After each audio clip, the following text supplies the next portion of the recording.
بسم الله الرحمن الرحیم. سلام عرض میکنم خدمت همه عزیزان و دوستان. قول دادیم که این کلیپ ها رو یه جوری بذاریم که دوستان استفاده کنن و هر چیزی که بگیم برای بار اول باشه. این کلیپ فکر میکنم کلیپ پنجم باشه. موقع این دارو رو درست کردیم که گویا آنفولانزا زیاد شده بود تو ایران و چند سال پیشه و واکسنش هم نایاب بود. با چند تا از دوستان نشستیم فکر کردیم، گفتیم که یه کاری بکنیم. حالا نتیجه کاری که من انجام دادم خدمتتون عرض میکنم، کاراییش هم بهتون میگم. دارویی که ما درست کردیم تقریبا همه سویه های آنفولانزا رو از بین میبره عزیزان.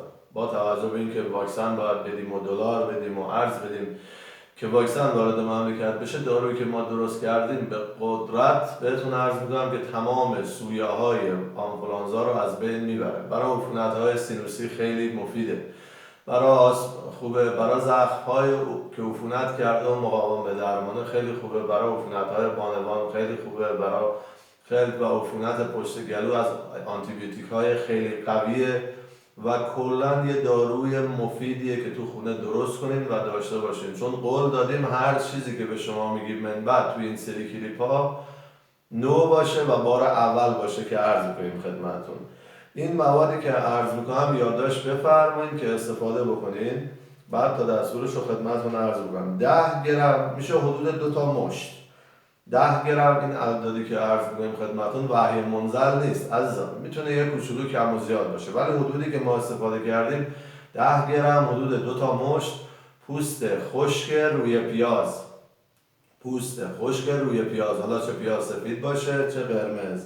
همون مقدار پوست خشک روی سیر عزیزان، همون مقدار پوست خشک روی سیر، حدود 2 مشت.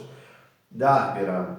10 گرم مغز اسفند، همین مغز اسفندی که دود میکنید تو عروسیاتون به سلامتی، یا این که گفتیم برای کاهش بلغم میخورید. پس 10 گرم مغز اسفند.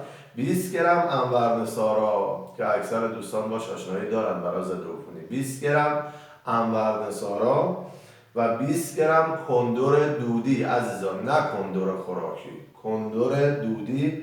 20 گرم هم دانه خاکشیر، همین خاکشیری که برای بحث روده و معده میل می‌فرمایید. اینا رو همه بگیرید، خورد کنین، پودر کنین، له کنین، یا تو میکسر بریزین یا تو آسیاب برقی. یه پودر کاملا یک دست و خوب و با کیفیت به دستتون میاد که وقتی تو خونه استفاده میکنین هم تنفس رو راحت میکنه، هم عفونت‌های گلو رو از بین میبره، هم ویروس آنفولانزا رو از بین میبره. فقط برای موردایی که تو خونه همش درگیری آنفولانزا هستش یا تعداد بیماراتون زیاده یا میخواین استفاده بکنین یا کل خونه درگیر آنفولانزا شدن، نزدن یه مقدار زغال سرخ شده، کاملا سرخ شده که لکه سیاه هم نداشته باشه، وسط اتاق بزرگتون بذارین. از اون پودر خورد بهش اضافه کنین.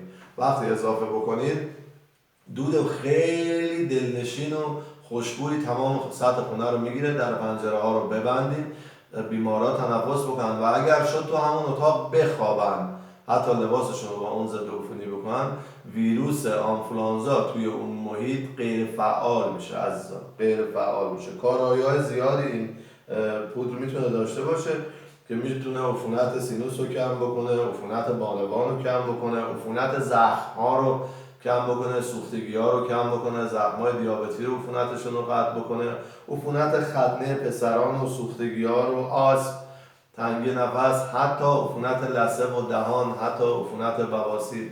هر عفونتی رو عزیزان، هر ویروسی در محیطی که این دود قرار میگیره از بین میره. اینو بگیرین در خونه هاتون تو بطری‌ها نگه دارین، استفاده بکنین و انشالله هر وقت حالتون خوب شد ما رو هم دعا بفرمایین. خدا نگهدارتون. یا علی و با علی انشالله.